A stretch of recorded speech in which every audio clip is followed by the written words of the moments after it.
Quería conocer su opinión respecto de el hecho que la ley de remuneraciones regule también las que corresponden al Poder Judicial de la Federación. Continuamos con la senadora Indira. Gracias, bienvenido. En los últimos procesos electorales hemos hablado mucho de justicia abierta. ¿Cuál es su opinión? ¿Cuál es el límite de esta justicia abierta? ¿Y cuál es su opinión sobre aquellas magistradas, magistrados o jueces que circulan sus proyectos antes de ser sometidos al análisis del Pleno del cual conforman? Gracias. Muchas gracias, senadora. El maestro tiene el uso de la palabra para esta ronda de tres participantes. Sí, gracias por las preguntas. Respecto a la actitud interpretativa de los magistrados del Tribunal Electoral del Poder Judicial de la Federación, senadora Ana Lilia, le agradezco la pregunta. Yo creo que aquí debemos ser muy cuidadosos quienes desempeñamos la función jurisdiccional electoral, de tener criterios claros, objetivos, independientes y sobre todo congruentes. Si en determinado momento establecemos una posición respecto de la interpretación y aplicación de un determinado artículo, normativa o la aplicación de un principio en la materia, esto hay que sustentarlo a lo largo de todo el desempeño del cargo. ¿Por qué? Creo que en la medida en que no se cumple un principio de congruencia, se está propiciando que haya falta de certeza hacia los justiciables del porqué de las decisiones que se están adoptando. En ese sentido, en el momento en que se tiene una línea congruente de cómo se aplica, se interpreta la ley, creo que es como brindamos certeza a los juzgados y a la ciudadanía en general.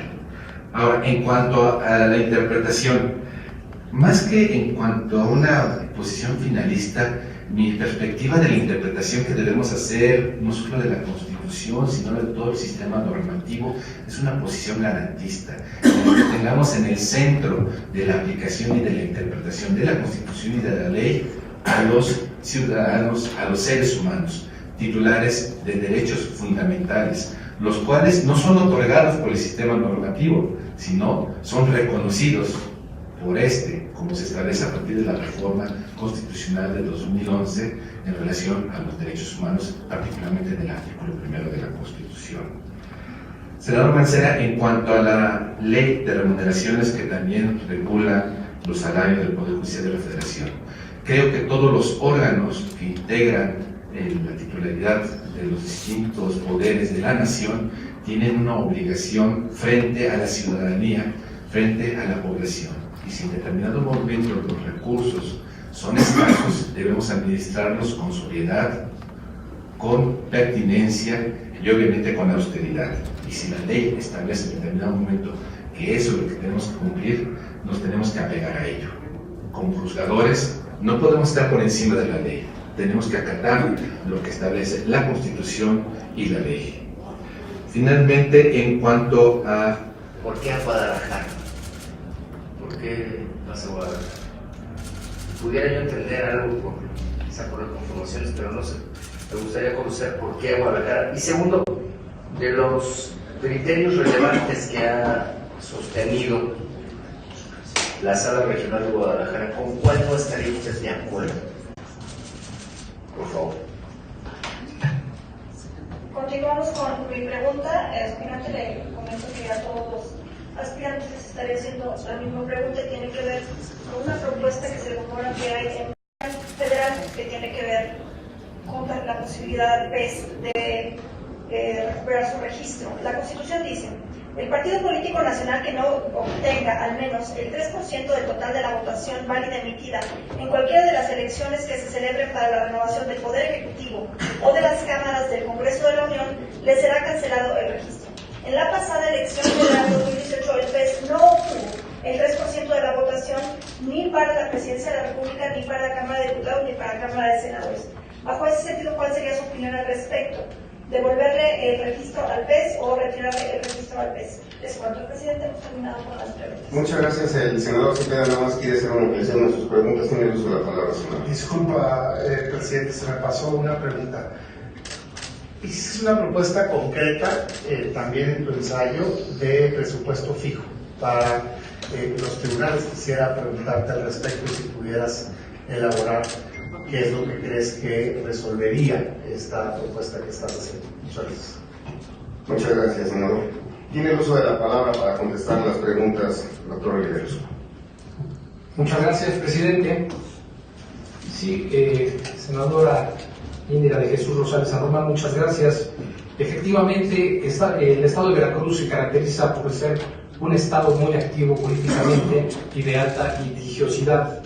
Y en este tránsito de mi actividad como juzgador, me ha tocado en primer lugar la primera elección, que incluso en la cual fui instructor, fue la de gobernador del estado de Veracruz, donde además hubo alternancia y en este caso pues se alegó, por ejemplo, violaciones al artículo 130 de la Constitución, lo cual implicó hacer justamente un estudio recapitulando todos los precedentes que había sentado la Sala Superior sobre estos temas a fin de resolver y valorar también todo el material probatorio que se estableció en esa elección. Se acreditó la participación de ministros religiosos, sin embargo, también se deslindó muy claramente cuando hay una responsabilidad política y una responsabilidad electoral. No quedó demostrado ahí que alguno de los candidatos contendientes hubiera aprovechado justamente esta participación de los ministros religiosos para incidir en la equidad de la contienda electoral.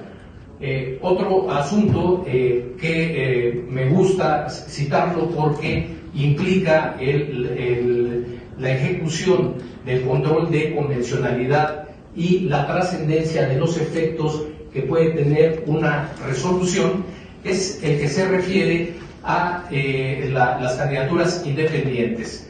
Se estableció para la elección de presidente municipal y síndico el requisito constitucional de que tendría que establecerse o recuperarse dentro del padrón de la lista nominal de electores que iban a votar en los municipios, para el registro la necesidad de que se cumpliera con al menos la mitad de los que integraban esos listados nominales. Y lo que se estableció es que tendríamos que cumplir solamente con un número mínimo de apoyos en firmas para que se pudiera otorgar el registro a la planilla de presidente municipal y síndico. Esto implicó que se flexibilizó el requisito, pero no solo eso, sino que además se logró trascender esa decisión del tribunal para que todos aquellos que estuvieran buscando registro como candidatos independientes en otros municipios pudieran beneficiarse de ese procedimiento a favor de la participación política. En el caso de la pregunta del senador Damián Cepeda, muchas gracias, ligada a los ayuntamientos de Veracruz, efectivamente en la Suprema Corte de Justicia planteé el criterio que se zanjó en definitiva esta discusión y tiene que ver justamente con la libertad configurativa de los estados para poder establecer si en los ayuntamientos aplican los límites de sobre y subrepresentación al momento de la asignación de regidores por el principio de representación proporcional. Me parece que la claridad con la que la Corte ya decidió este tema obliga a los jueces locales y a los jueces federales también a seguir revisando bajo el criterio de que siempre que se establezca en la legislación en la aplicación del principio de límites de sobre y sub que normalmente aplican a los órganos colegiados, también pueda aplicarse al caso de los ayuntamientos por su propia particularidad. Yo diría, por ejemplo, sobre ampliar en el tema legislativo este criterio, que cada entidad federativa tiene su propia naturaleza y su problemática. Esto significa que tiene que hacerse un análisis muy puntual sobre hasta qué porcentaje se puede dar. uno muy estimado por el legislador a nivel federal es el del 8%, que me parece que cumple justamente con esta medida de limitar de manera muy razonable una sobrerepresentación o una subrepresentación de las fuerzas contendientes. En cuanto a la pregunta sobre el presupuesto, también fue motivo de mi exposición en la Corte. Creo que la reforma electoral del 2014 quedó en esta cuestión del presupuesto limitada. ¿Por qué? Porque no tenemos en los tribunales electorales la certeza de tener nuestro presupuesto que necesitamos anualmente. En el caso del Tribunal Electoral de Veracruz, como comenté, hemos tenido 3 procesos electorales consecutivos, la renovación de 2 gubernaturas con los respectivos 9 diputados y 212 ayuntamientos, además de más de 5,000 cargos de autoridades auxiliares. ¿Esto qué implica? Que el tribunal ha requerido de manera constante mantener su presupuesto y que no esté condicionado por el que se otorga por parte de la Secretaría de Finanzas y se aprueba por el Legislativo. Esto da tranquilidad y permite que el juzgador se centre en su tarea sustantiva, que es la de resolver los litigios electorales. En mi calidad de presidente, a partir del presupuesto de este año me ha tocado estar tocando las puertas para sensibilizar a los legisladores sobre la necesidad de que, aparte de la resolución de conflictos, tenemos el tema de educación cívica, tenemos el tema de capacitación, que también son tareas que desarrolla el tribunal en toda la entidad federativa. Por tanto, sí requerimos tener la certeza de contar con un presupuesto fijo, lo cual sería una buena aportación de sensibilidad de los tribunales hacia el legislador para que pudiera tomarlo en cuenta. En cuanto a la pregunta que me hace el senador Mancera, muchas gracias, senador. Quienes somos académicos, pues siempre buscamos, estemos en la entidad federativa o incluso en el extranjero, tener la oportunidad de seguir con nuestras actividades de docencia y de investigación. En este caso, yo soy investigador con licencia actualmente porque estoy desempeñando el cargo de magistrado, pero creo que también en Guadalajara hay una excelente opción en la UDG, por ejemplo, que permite seguir cultivando esta faceta como docente e investigador. ¿Por qué la circunscripción de Guadalajara? Porque por motivo de paridad, en el caso de Jalapa y de Toluca, solo están contendiendo mujeres y en la sala, la Suprema Corte de Justicia de la Nación determinó que fuera propuesto para la circunscripción en Guadalajara.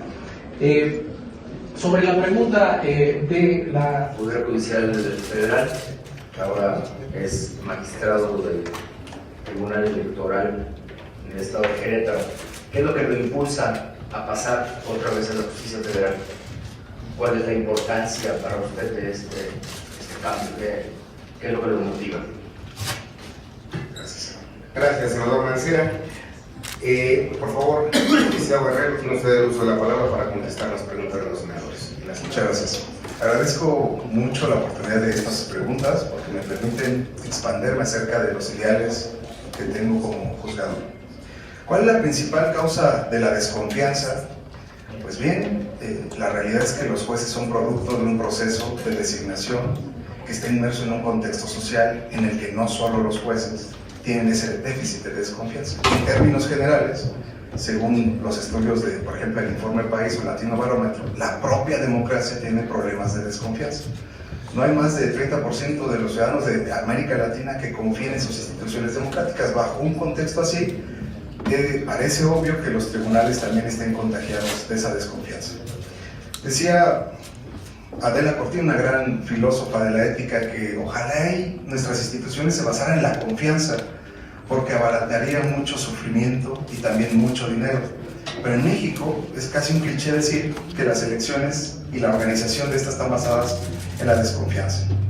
La principal causa de la desconfianza, creo yo, no puede ser una sola, son multifactoriales, pero una de ellas es la forma en que designamos a nuestros jueces.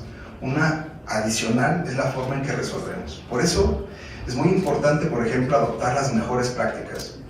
Pasar, por ejemplo, de las audiencias de escuchar a una sola de las partes en privado, a pasar ambas partes a una audiencia pública en la que las dos partes puedan presentar sus argumentos conjuntamente a los jueces. Eso ya se está usando en algunos tribunales, en México ya es una realidad, y creo yo que la transparencia evitaría la desconfianza que se tiene en los tribunales, más a medidas adicionales.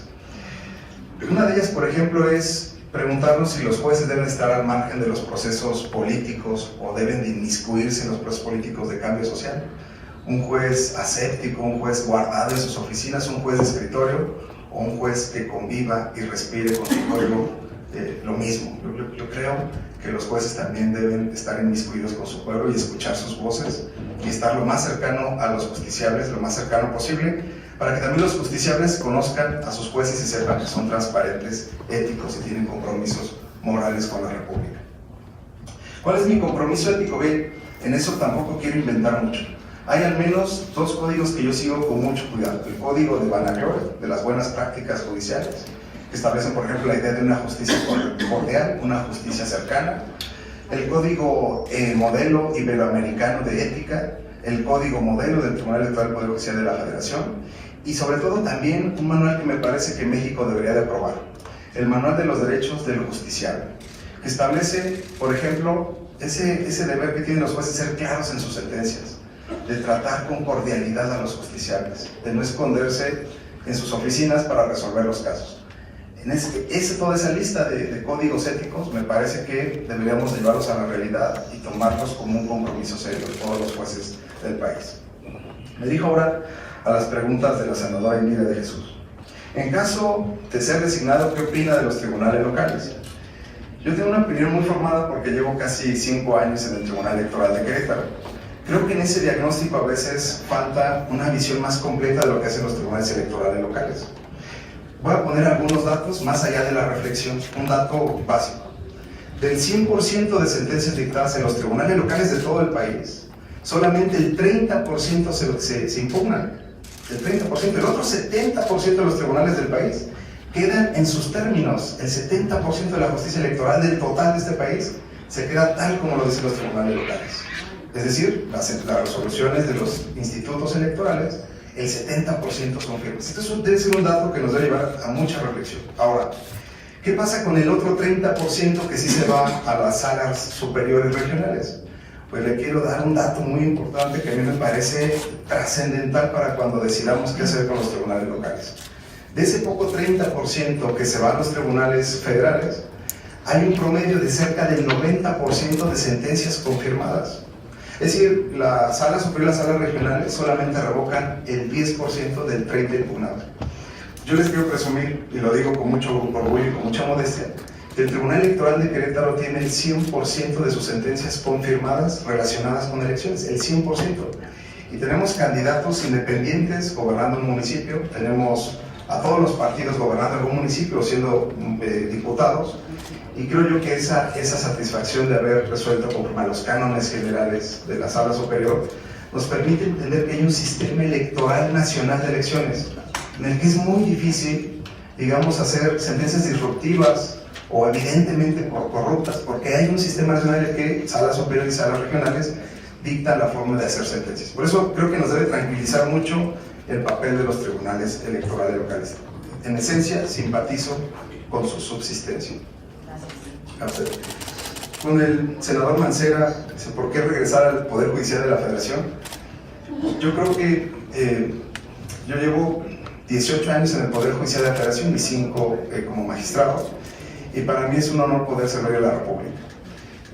La designación de magistrado electoral local dura 5 años, en octubre de este año concluyo, y para mí sería un verdadero honor poder enlazar esa experiencia de más de 20 años en los tribunales locales con el Tribunal Federal. Y lo haré con la cara en alto porque el Tribunal Electoral donde yo estoy, les puedo también comentar, tiene, por ejemplo, perspectiva intercultural y de género. Nuestra página del Tribunal Electoral tiene la carátula en lengua otomí, porque hay más de 40,000 otomís en Querétaro. Pero me pregunto cuántos millones de indígenas hay en México, más de 30 millones.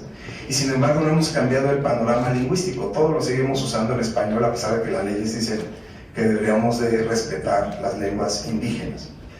En un tribunal donde nos reducimos el sueldo con autonomía, sin que nadie nos lo impusiera, demandamos al gobierno del Estado porque nos reducían injustificadamente nuestro presupuesto, trabajamos con independencia y la peleamos.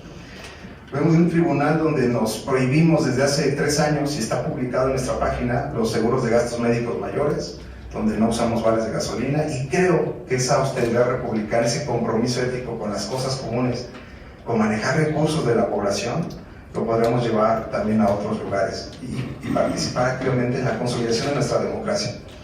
Creo firmemente que los tribunales electorales fueron instituciones modelos. Lo fueron en este país y lo han sido en mucho sentido. Hay muchas cosas que reclamar de la justicia electoral, pero al final el saldo es positivo. Ha permitido que transitemos de un partido hegemónico a un modelo político plural, diverso. Y en eso estamos. Esta comunidad política, este país está muy orgulloso de lo que ha logrado hasta ahora. No hay instituciones perfectas, pero el Poder Judicial de la Federación, creo yo, es una institución perfectible y es de lo mejor que tiene este país, igual que este Senado. Espero haber contestado. Gracias.